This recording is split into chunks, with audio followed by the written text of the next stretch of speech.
Hello student, this is Ritu ma'am with you. Welcome to all students in these classes. तो students आज हम class 12th के लिए, जैसा कि आपको पता है, हमने लेटर राइटिंग शुरू किया हुआ था। तो अब लेटर राइटिंग के बारे में मैंने आपको बताया था कि लेटर दो प्रकार के होते हैं, फॉर्मल और इनफॉर्मल। और 12th क्लास के लिए केवल जो फॉर्मल लेटर्स हैं वो ही एग्ज़ाम में आएंगे, इनफॉर्मल लेटर्स एग्ज़ाम में नहीं आएंगे। तो स्टूडेंट्स, हम फॉर्मल लेटर की ही बात कर रहे थे। हमने उसके जितने भी रूल्स थे फॉर्मल लेटर्स के, वो आपको लिखवा दिए थे। अब हम उन्हीं रूल्स के अकॉर्डिंग आपको एक लेटर लिखकर दिखाएंगे। तो देखिए स्टूडेंट, सबसे पहले लेटर लिखने के लिए हम एक क्वेश्चन क्रिएट करते हैं, जो कि ये क्वेश्चन जो है हम एडिटर के लिए लिखने जा रहे हैं। क्योंकि मैंने जो आपको फॉर्मल लेटर्स बताए थे उसमें मैंने बताया था कि जो फॉर्मल लेटर्स हैं वो एडिटर के लिए भी लिखे जाते हैं, यानी जितने भी ऑफिशियल लेटर होते हैं वो सब फॉर्मल लेटर में ही आते हैं, चाहे वो बिजनेस से संबंधित हों, चाहे वो ऑफिशियल लेटर्स हों, चाहे वो एप्लीकेशन लेटर्स हों, और चाहे वो एडिटर से रिलेटेड जो लेटर्स हैं वो हों। तो ये सभी जो हैं फॉर्मल लेटर्स में आते हैं। तो स्टूडेंट, सबसे पहले हम एडिटर के लिए एक लेटर लिखते हैं। तो देखिए, इसके लिए सबसे पहले हम एक क्वेश्चन लिखेंगे। क्वेश्चन है, योवर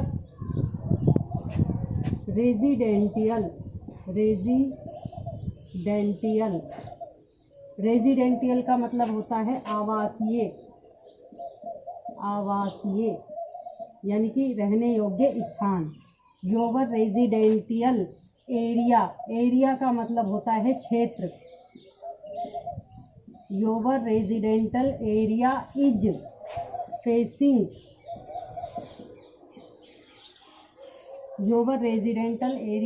facing a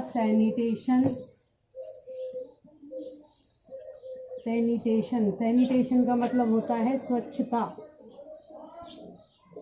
sanitation problems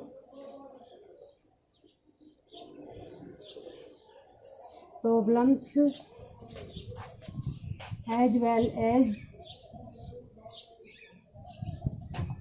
bad roads problems and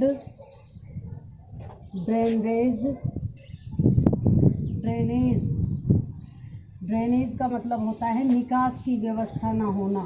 drainage का मतलब निकास। Drainage problems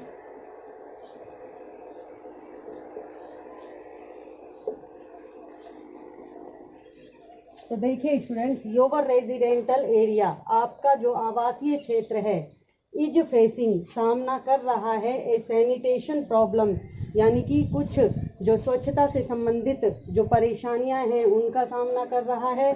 as well as bad roads problems, इसी तरह से तुम्हारी जो कॉलोनी के जो खराब रोड हैं, टूटे फूटे रोड हैं, उनकी समस्याओं का सामना कर रहा है। और तुम्हारे कॉलोनी में जो निकास व्यवस्था है पानी की, वो भी खराब है। तो इन समस्याओं से आपकी जो लोकेलिटी है वो जूझ रही है। तो इसके लिए आपको एक लेटर लिखना है। Write a letter to the editor of a local newspaper. तो देखिए स्टूडेंट्स, ये हमारा क्वेश्चन हो गया है। यहाँ आप ए मत लगाइए क्योंकि वहाँ पे हमने प्रॉब्लम्स लिख दिया है, इसको खाली छोड़ दीजिए। तो देखिए स्टूडेंट्स, ये हमारा क्वेश्चन हो गया है। अब हम इसी के अकॉर्डिंग जो हमने आपको रूल्स बताए थे, उन रूल्स को फॉलो करते हुए एक लेटर क्रिएट करते हैं। तो स्टूडेंट्स, सबसे पहले मैंने जो आपको रूल बताया था वो मैंने आपको बताया था कि लेटर में ऊपर ही ऊपर लेफ्ट हैंड साइड हमको सेंडर का एड्रेस लिखना है। तो देखिए स्टूडेंट, इसमें कोई एड्रेस नहीं दिया गया है, तो हम अपनी मर्जी से ही कोई भी एड्रेस यहाँ पे लिखना शुरू कर देंगे। जैसे हमने लिख दिया 21 बजाजा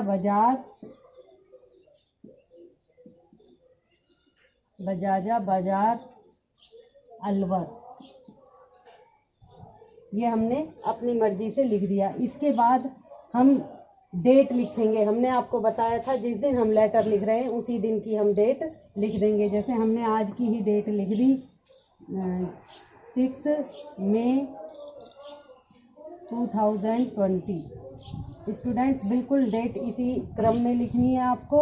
उसके बाद हम कैपिटल लेटर में दा लिखेंगे और फिर कैपिटल लेटर में ही जिसको पत्र लिखा जा रहा है, हमने लिखवाया था तीसरा जो पॉइंट आपको लिखवाया था वो लिखवाया था address of the receiver. Receiver का मतलब प्राप्त करने वाले का एड्रेस। और इधर जो हमारा लेटर है वो प्राप्त कौन कर रहा है? एडिटर प्राप्त कर रहा है। तो यहाँ पे हम द एडिटर लिखेंगे।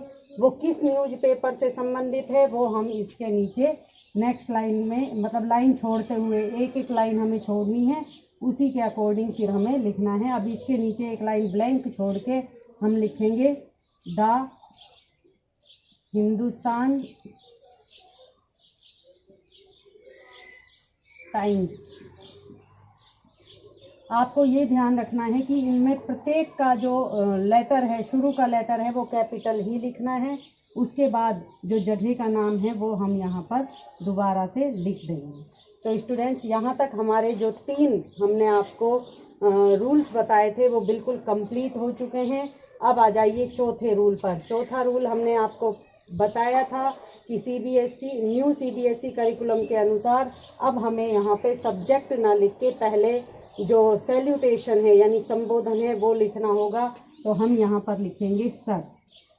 तो स्टूडेंट्स आपको एक बात का और ध्यान देना है कि जो भी लेटर हम लिखना शुरू करेंगे वो बिल्कुल एक ही सीध में आना चाहिए, शुरू में भी और अंत में भी। यानी कि अब हम जब बाद का लेटर लिखेंगे, कम्युनिकेशन लिखेंगे, तो पीछे की लाइनें बिल्कुल बराबर आनी चाहिए।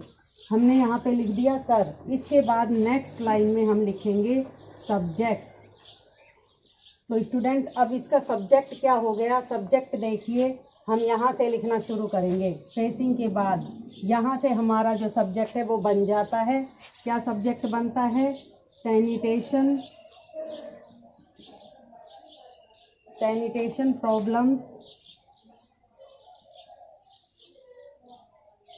बैड रोड प्रॉब्लम्स,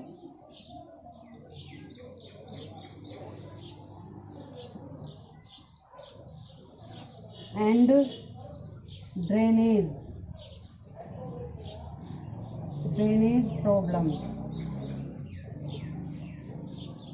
तो स्टूडेंट्स ये हमारा सब्जेक्ट हो गया। अब हमारे जो चौथा और पांचवा जो हमारा रूल था वो भी कंप्लीट हो चुका है। अब हम जो हमारा 6th रूल था कम्युनिकेशन, वो यहाँ से लिखना शुरू करते हैं। तो देखिए स्टूडेंट्स, यहाँ से हम एक ही लाइन पहले लिखते हैं। जैसे हमने आपको बताया था कि जो कॉमन लाइन है एडिटर वाले में या बिजनेस वाले लेटर में, वो कॉमन लाइन होगी I want to bring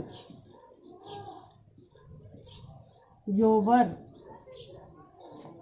kind notice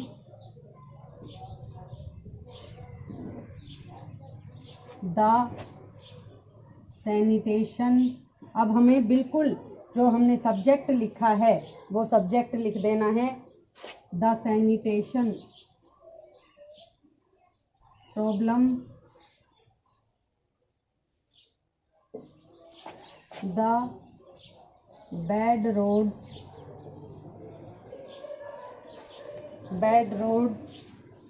problems and the drainage problems in our locality.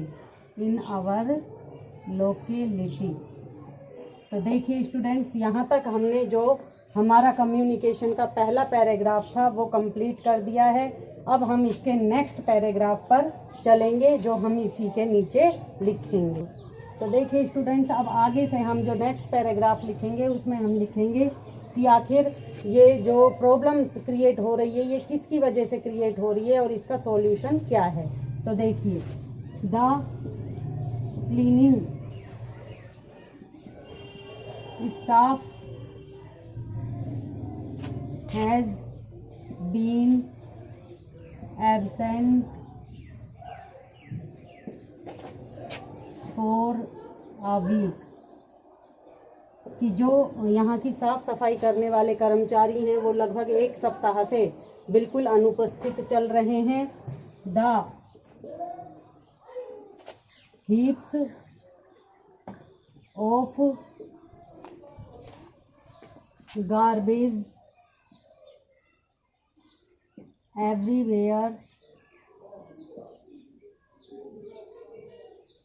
everywhere on the roads,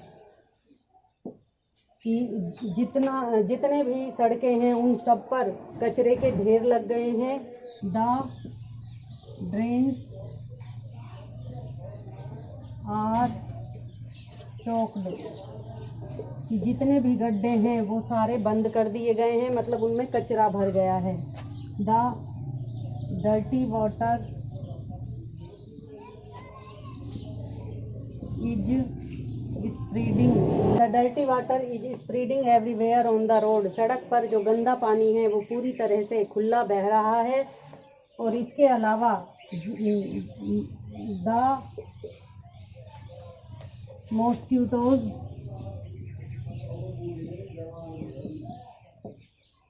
flies and insects are thriving।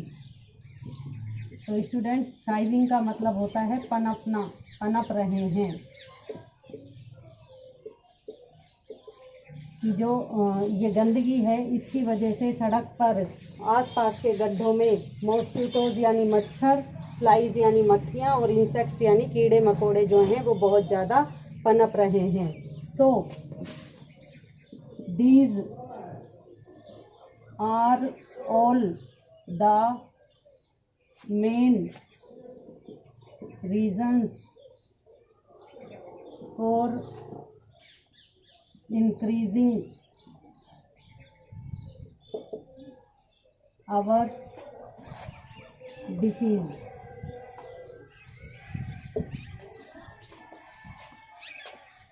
So I hope that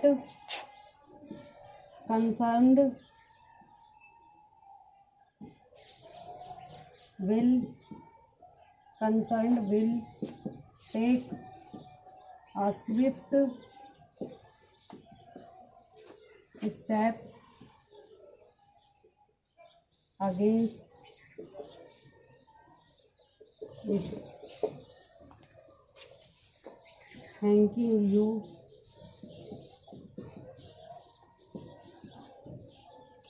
yours truly। यहाँ जो भी नाम है अगर question में दिया गया हो तो वो लिखना है, और नहीं दिया गया है तो अपनी तरफ से आप XYZ कुछ भी लिख सकते हैं। तो देखिए स्टूडेंट्स, इसका यहाँ से हिंदी अर्थ होगा so these are all the main reasons, इसलिए ये सभी मुख्य कारण हैं फॉर इंक्रीजिंग आवर डिसीज़, हमारी ये बीमारियाँ बढ़ने के।